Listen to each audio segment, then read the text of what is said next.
ultimatums set you against each other. If you don't do this, I'm going to do that. When the reality is that we should be viewing relationships as though we are a team. Like it's you and me against our issues, not it's you and me against each other.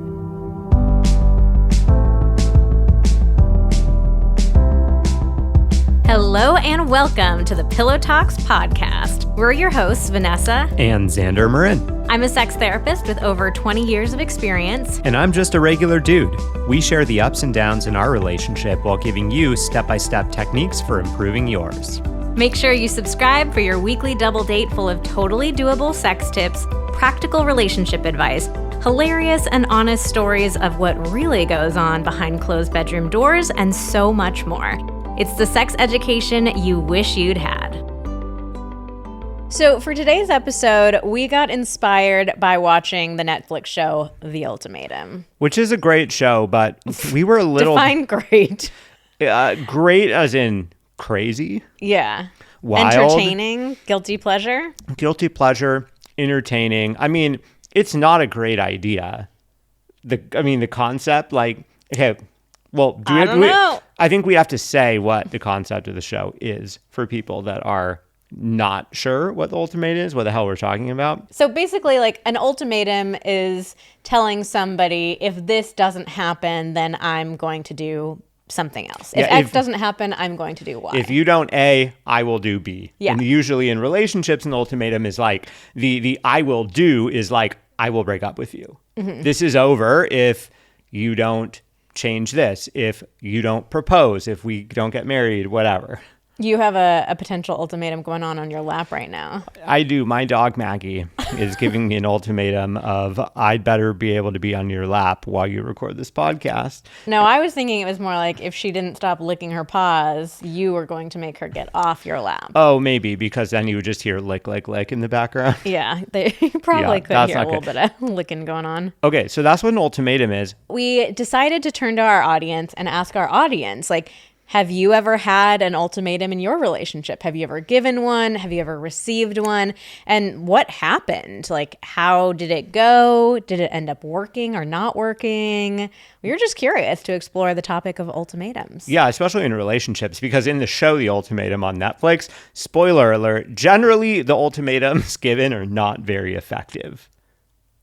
No, what are you talking about?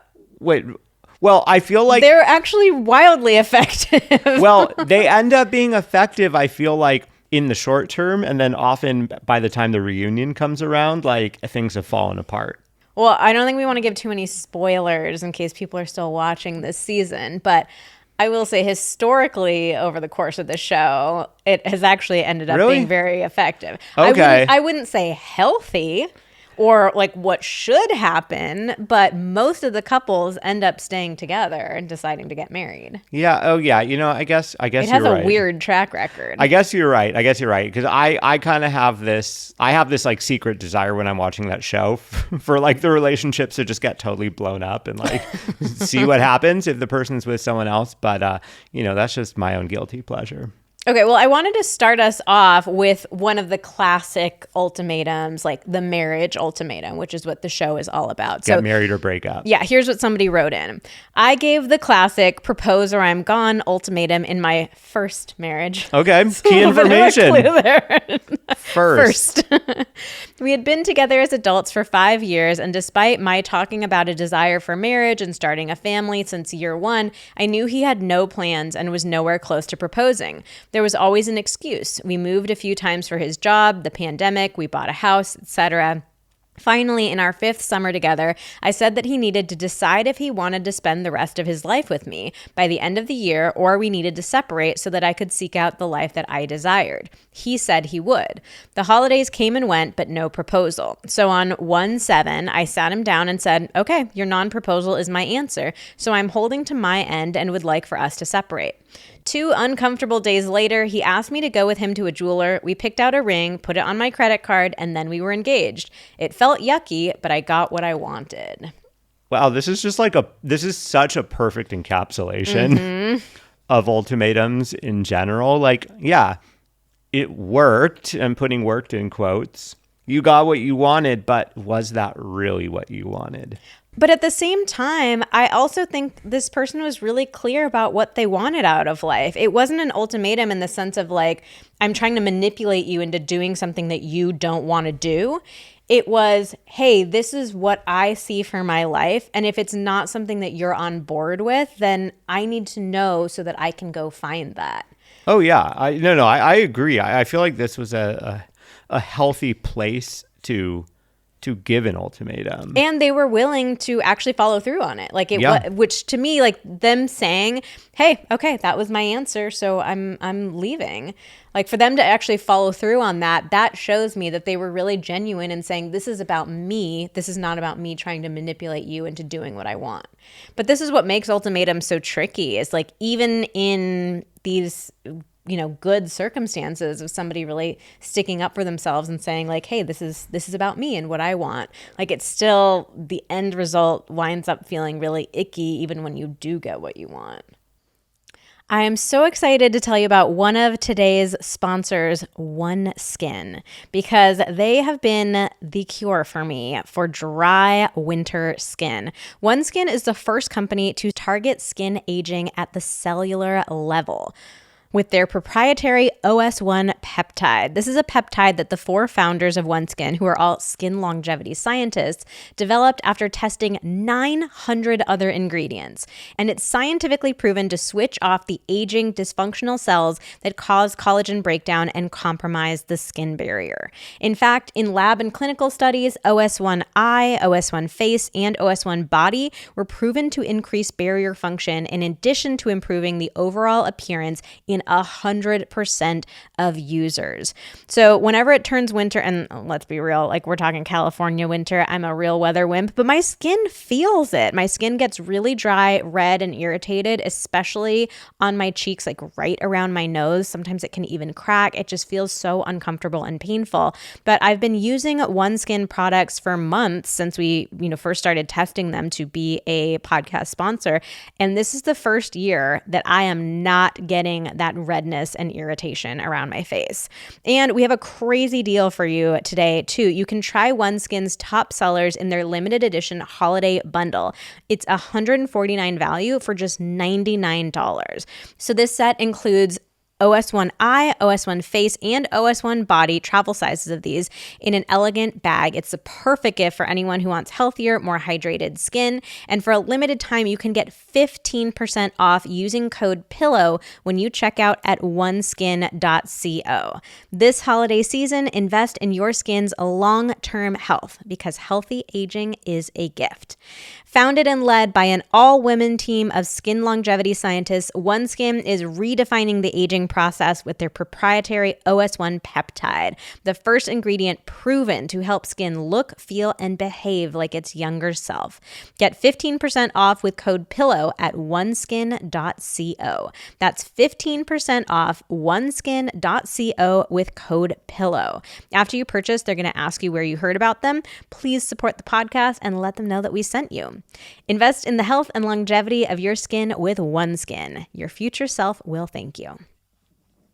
Yeah, and I mean, who knows if this is the reason why this marriage wasn't successful. We don't have any details on what happened here. But yeah, I mean, I think the challenge with the sort of like get married or we break up ultimatum, and it seems like this followed a similar trend to what we see in the show, The Ultimatum, where like very often the ultimatums end up winning out. The person who gives the ultimatum does end up getting the proposal, but you're going to end up with a very empty feeling inside because like one, you didn't get the experience that you really wanted, which was for this person to really like choose you and propose to you in a way that, that where it kind of feels like your desires for getting engaged are equivalent. Like you don't really know what their actual desire is because you've basically put them under duress.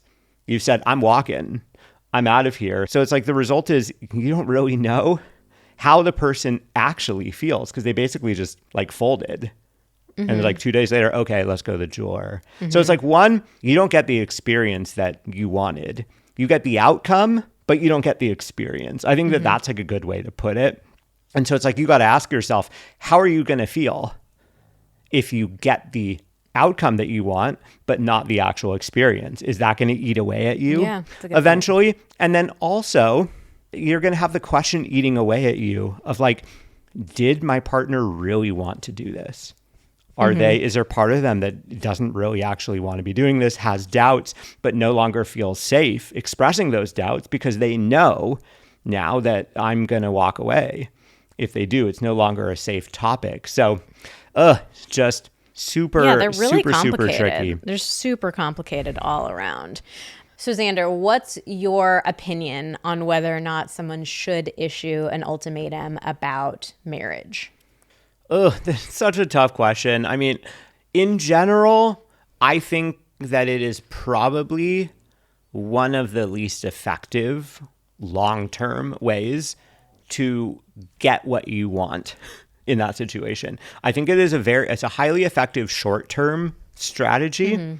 It's very likely to, an ultimatum is like, you're basically trying to drive a wedge in an issue or in this person, where it's either they go one direction or they go the other. And I think that in the short term, it's very easy to drive them towards you because they're going to be scared. They obviously want to be in a relationship with you because they're in a relationship with you right now, but like they are worried about marriage or they are unsure about marriage. And so in the short term, you're likely to get what you want. But I feel like knowing that you were proposed to or you guys married under some type of duress, there's always going to be questions. And I feel like there's always going to be uncertainty for both of you. Like the person who received the ultimatum is going to have this uncertainty of like, is this really what I wanted? Or did I just do this because I felt like I had to? And for the person giving, it's like, there's always going to be the uncertainty of like, does my partner really, truly want this? Can I really fully trust that this is what they honestly want? Plus, maybe even the resentment of like, okay, I got what I wanted, but it didn't feel good. Yeah, I feel so torn about these two because I do think that it's important to stand up for yourself and for what you want. I think a big issue is like the word ultimatum and the approach ultimatum. Like maybe the show has even made this worse. Like I would never give them advice to like, hey, go home and give your partner an ultimatum. Like that's just bad. But the idea of like, the way that this person's describing it, like this is what I want for my life. If this other person isn't on board with that, then I want to know so I can move on. Like that feels super healthy and makes a lot of sense to me. I guess what I would advise is to have a lot of conversations about, what it is that you want, the kind of relationship, the kind of future that you want with your partner, and make sure you guys are on the same page. I feel like, at least in the show, it just feels like there were so many couples that didn't talk about that until it was, talking about it in the context of an ultimatum. So I think you want to talk about that earlier in the relationship, have more positive, more conversation-based, experiences with it rather than just like, here's what I want, yes or no, are you in and out or are you out? But I guess I come down to like even having to say like, hey, if you don't propose to me by X date, then I'm leaving. I just don't think that's ultimately going to feel good for either person for the reasons that you just laid out. Like the person proposing is never going to know, like, did I actually want this or I just felt pressured because I was going to lose my partner? The person who gets proposed to is like, did my partner actually want to do this? And, like the engagement that they ended up having, like we're super uncomfortable. We went to the jeweler and got a ring, put it on my credit card. Like that's not the story they want to be telling for the rest of their lives, right? So it's like, it's just not a good experience. But I absolutely believe in walking away from a relationship if you feel like that person's not going to be able to give you what it is that you want. Yeah, I mean, I think that ultimately, like ultimately? Ultimatumly. What is your ultimate opinion about ultimatums? What's your ultimate ultimatum? Yeah. No, what I'm saying is ultimately, it is very important in a relationship to be clear about what you want and to really own what you want.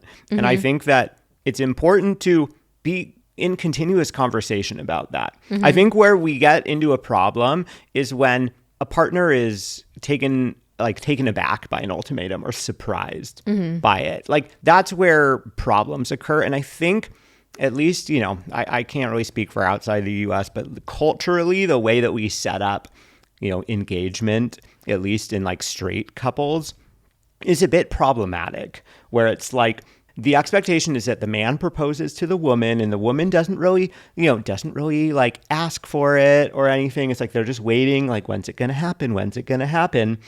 And so I think it's so easy in our society for marriage to not be talked about, or to be really like, we talk around the topic. Like, oh, it would be so nice maybe sometime in the future, rather than like really putting a stake in the ground. Like, this is something that's really important to me. I want to be married by this age, or I think we've been together for this long, and it would be, it's really important for me to take the next step, because ultimately, like, I need to be with someone that is going to take this step with me. I think we get into trouble when we think about it in the time frames. Like, I need to be married by age. Yeah. Like, okay. But that was tricky too. Maybe that was a bad example. But it's like, hey, we have been taking all of these steps. We've moved in together. We've bought a house together. Our finances are intertwined, whatever. And it's like, it feels like we are leading to this thing, and that's really important to me.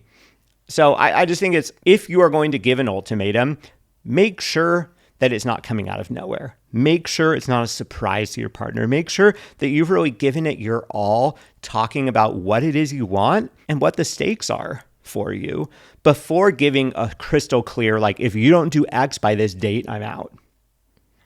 Yeah, I just don't know if I would ever give the advice to give an ultimatum, even if it's like at that crucial juncture. But let's move on, because we have so many other great stories that got sent in. All right, so our next one, totally different topic. My husband was a softball coach, and a mom of a player was too friendly too fast with him. My husband has lots of female friends, and I've never been threatened by any of them. I just didn't like how quickly she was suddenly communicating with him, and it was not always just about softball. The straw that broke the camel's back was when I saw she was asking him advice about how her boyfriend had condoms in his car and what he thought about that. I finally issued an ultimatum and said, I need you to back off the communication, and you can't meet up with her, just the two of you. The friendship needs to cool off, if not go away altogether. He was upset at first because he didn't like me telling him who to be friends with, but I said, I have never asked you to do this with any other relationship you have with men or women, really. And I'm saying, for me, I need you to cut this relationship because it makes me uncomfortable. Okay, see, this is interesting. I wouldn't call this an ultimatum. Yeah, I was going to say that too. I mean, unless it was a threat that she didn't say to us. Yeah, if she said, like, I'm going to, leave you if you don't end this friendship with this woman. But I wonder if the word ultimatum has entered more of our cultural lexicon because of this show, and now we're like describing more things that are ultimatums that aren't really ultimatums. So to me, this feels more like a request, a very strongly worded request. Yeah. So to me, this makes sense. So if I put myself in this woman's shoes, I might feel a little uncomfortable too. Like, she's saying it's not an issue about, like, he can't have female friends, or I don't want him talking to other women, which is, very over the top. Like, this sounds like, yeah, I'm not threatened by other women. It's just there was something about this woman that is giving me a weird vibe. The, like, asking him advice about the boyfriend having condoms in his car, I just think she's asking, like, do you think my boyfriend's cheating? To me, that doesn't feel like a flirty, like, oh, do you like condoms?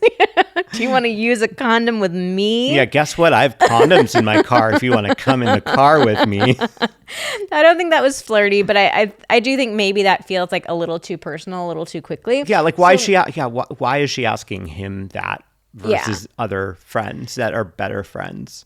Yeah. It's weird. There's definitely something like a little weird about it. But I mean, no, if that was happening, if I saw you chatting with someone that you didn't really know, and I saw that, I would be concerned. I would have some feelings about that. I'd be like, "Ooh, this feels inappropriate." To me, where I think this one goes a little off the rails is, like, it very quickly turned into, I issued an ultimatum. Like, if it was me in that situation, I would have talked to you and said, hey, this woman is making me feel a little bit weird. Like, the vibes just feel a little strange.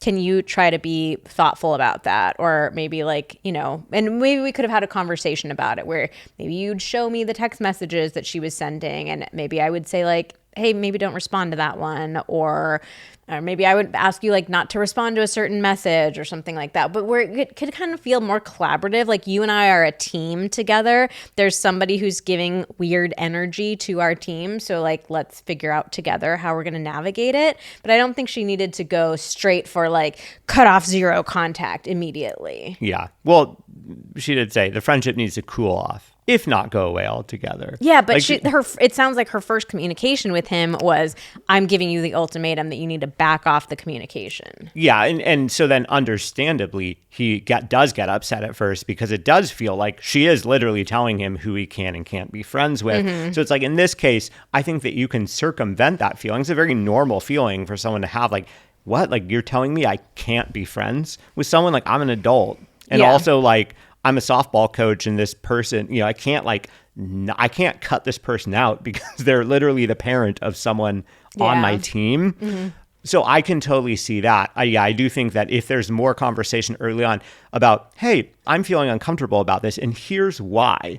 So it's like, hey, I want you to understand my perspective. Then if your partner is not able to understand your perspective, that's a different issue. And then you get to talk about that. Hey, it doesn't feel like you're able to recognize that I feel uncomfortable, or why are you not able to understand this perspective? Why is my perspective not important to you, rather than it's just like boundaries up?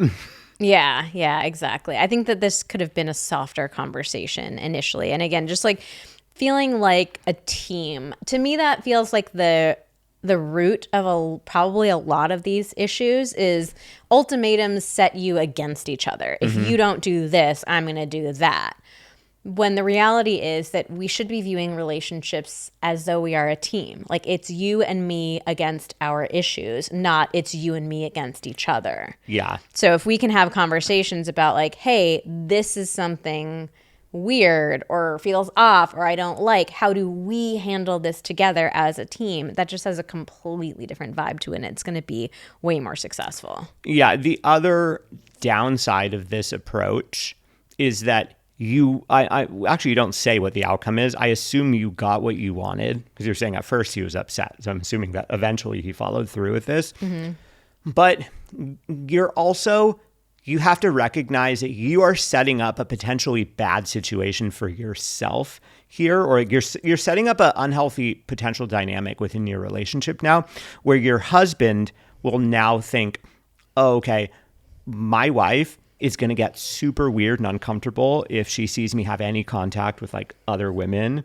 And therefore you're creating a situation where your husband might be, I'm being really clear, might be more inclined to like withhold information from you if say he's speaking to another mom of someone in the softball league or somebody else, where he's just like, oh, I got to be really careful because my wife doesn't like this.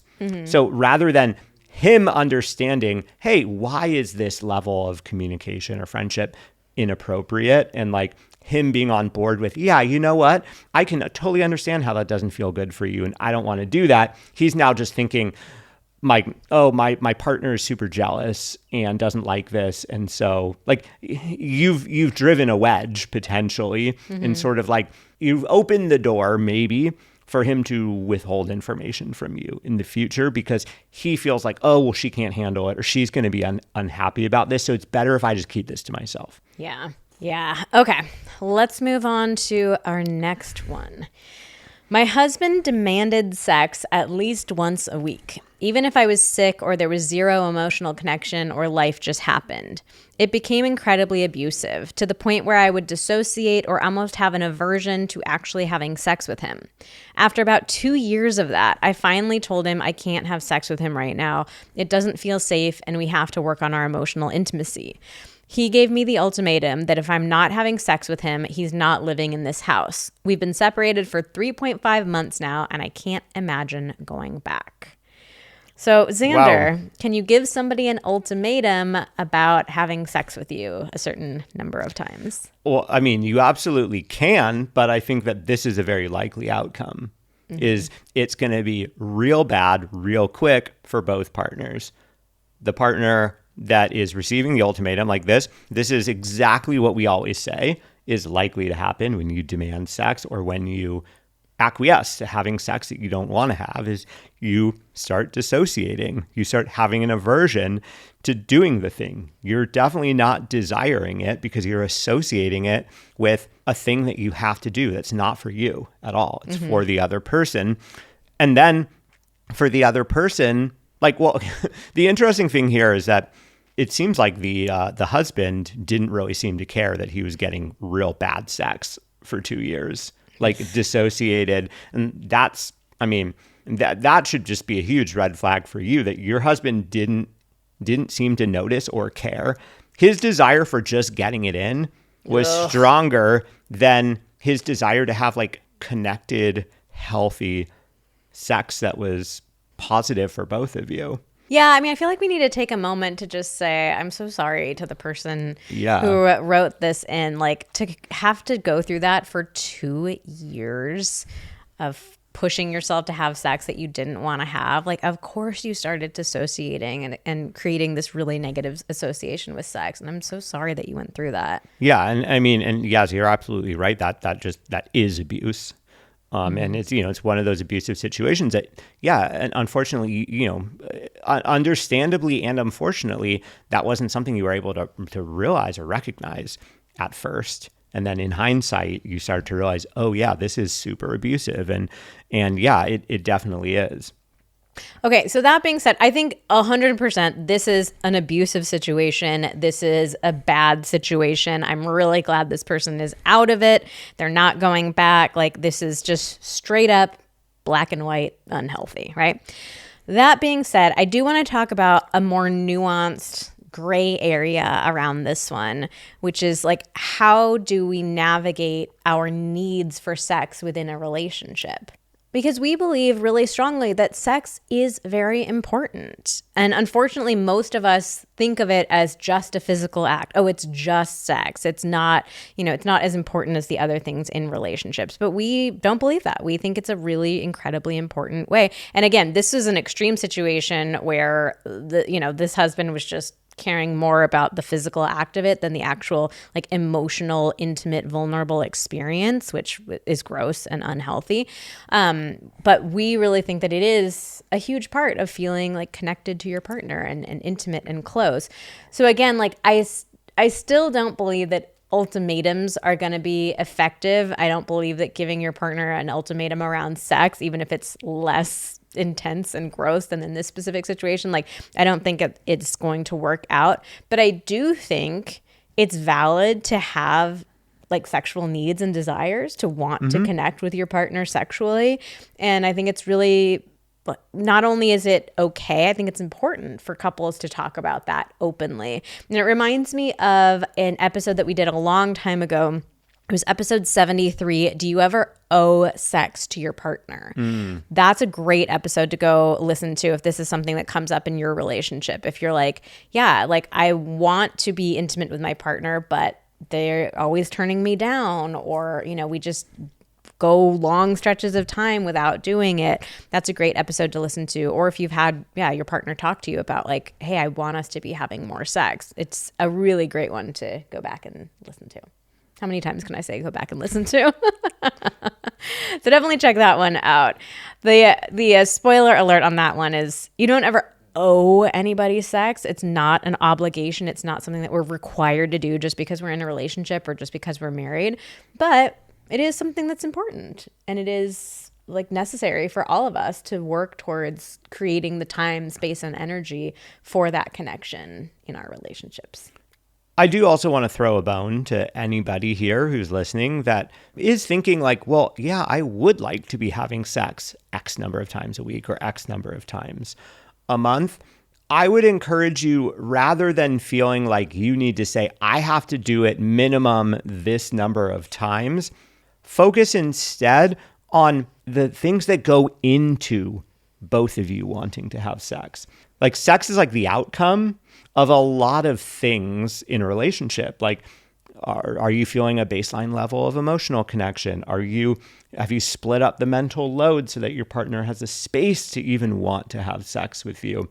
Are you finding the time? Yeah, are you finding the time? Are you carving having regular date nights? Like all of these things. So like I would encourage you to focus on the more of those inputs. Like, okay, I really want to make sure that we're going on dates once a week or every other week. I really want to make sure that, you know, you have some time to yourself so that you can disconnect from what you've been doing with the kids or whatever. I really want to support making that happen. And you can say, because our intimacy is really important. And I recognize that, you know, intimacy has been really challenging for us. So I really want to create an environment where we can have more intimacy, because that's really important to me. I'm missing the emotional and the physical connection between us.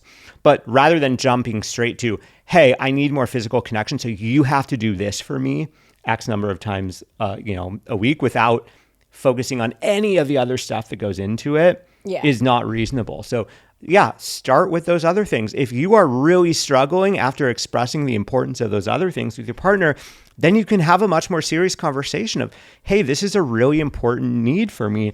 I'm not sure how to be in a long-term relationship, you know, where this isn't a part of it. So like, you know, what can we do about this?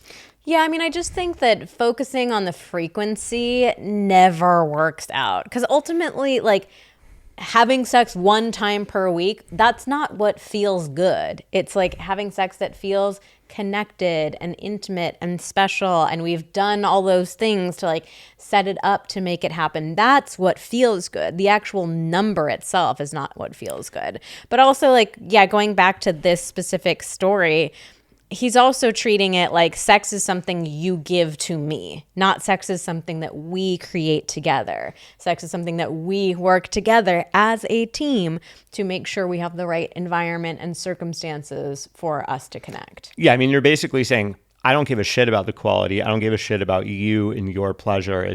I need this, like, regardless of the quality. It's like literally like I have an itch that needs to be scratched. It's kind of like, it makes me think of almost like, you know, the knock on like traffic cops or something, where it's like, oh, well, you have to give X number of speeding tickets or something. And so as you get to the end of the month, when like the quota resets, then it's like, oh shoot, I got to give out like 10 more speeding tickets. Like, all right, like you're 1 mile over the speed limit, like you're getting a ticket. It's like, you just end up, I don't know, this, as I'm saying, it made a lot of sense in my head. As I'm saying it, I'm like regretting. Okay, what you didn't hear is like a couple minutes ago, Xander went off on a tangent where he was comparing sex to pooping, and we had to cut that. Wow, we're just throwing me under the bus. I was hoping we were going to cut this. Sorry to all the traffic cops out there. We're leaving this both in. Traffic cops have been real good to me lately, knock on wood, in that I haven't had any interaction with them. I've been I've been a good driver, and I want it to stay that way. Okay. Don't come after me, traffic cops. Also, like, there aren't just like traffic cops. It's so weird. It's just cops. I was gonna say CHP, but that's a California thing. California Highway Patrol. Traffic cops. Well, because I mean, like, actual cops, like police officers, aren't giving out speeding tickets. I don't think. It's just the Highway Patrol. But there's a different name in every state. And okay, God, go on to the next story. Good Lord. Weirdo. All right. Early in my relationship with my now husband, he gave me an ultimatum. If I wanted to continue a relationship with him, I needed some form of education. Maybe it sounds bad when said like this, but the backstory is that I was a single mother of 2, having come out of an emotionally abusive relationship. We started our relationship in therapy. We both knew we weren't messing around and intended to get married and have children, so we wanted to give ourselves the best possible chance by starting out with the tools, especially with my past relationship being so toxic. He explained to me he needed me to have an education of some kind because he never wanted to leave me feeling like I didn't have a choice, or if something happened to him, I could take care of our children. Initially, this was difficult to hear. I felt like he viewed me as not good enough to be with him as is. Eventually, I agreed. I had to start with a GED because my childhood left me without a high school diploma. We are now 7 years in, and that ultimatum has put me in the healthiest space I've ever been in. I have all the confidence in myself. I know if anything were to ever happen, I have options to take care of myself and my children financially. I haven't needed to use it because my husband's career covers all our finances. I stay home with the kids and do all things mom. We share household duties when we are both home, which is what both of us ultimately wanted. Although it was presented as an ultimatum, in the end, it was a push to believe in myself. Ooh, this is tricky. Story. Tricky? I love this one. Okay, my issue is the same that I've said with all of these. Is like, I don't think this was necessarily an ultimatum, or I wouldn't use the phrase like an ultimatum for this. But I actually think it was kind of cool for the husband to say, I want you to do this. Like, I want you to have this safety and this security. I love that they started the relationship in therapy too, and like trying to figure out like the best way to go about it and set this relationship up. I mean, I could see an argument for maybe it being like a little bit condescending or like feeling that way. Yeah, that's what I was thinking. But I mean, it turned out really positive. Yeah. So it's hard to knock on it, but I think the intentions were there. It wasn't like, I need you to go to an Ivy League school, or like, I need you to, be a manager or anything like that. It was like, I want you to feel secure and to know that you could always take care of yourself.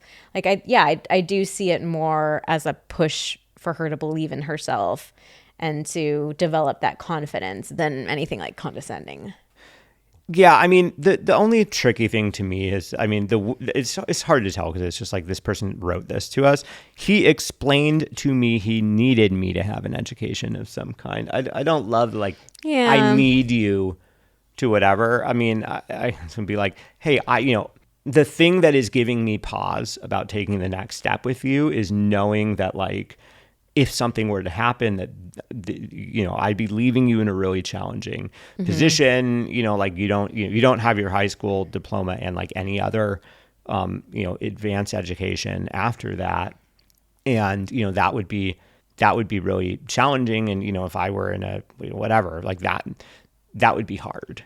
And I wouldn't feel comfortable like having a family with someone knowing that like I might be leaving them in that kind of position.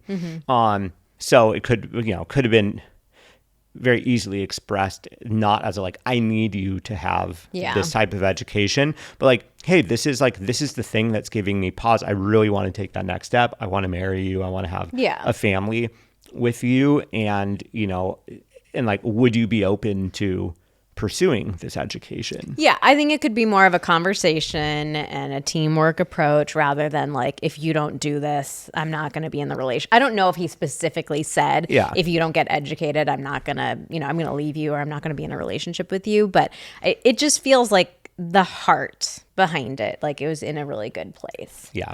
So I like this one. And especially like, I trust the way that she's describing it. She's being honest, like, hey, it was hard to hear. It brought up some insecurity for me. But she's saying like, ultimately what this felt like in the end was a push for me to believe in myself. Yeah. And I think that's cool. Yay. Okay, let's wrap it up with this last one. This is I've only seen the title of this one. It's a doozy.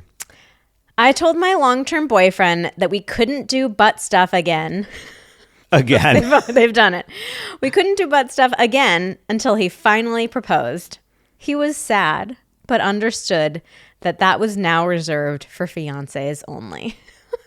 All right. I love that we don't know how this one ended. Like, yeah, did he propose? Did he it work? propose? Or are you just like in a relationship and he's just sad, like looking at your butt every day thinking like, that's fiancés only territory?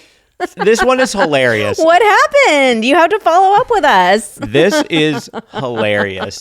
My gut reaction, my take on this, super manipulative, but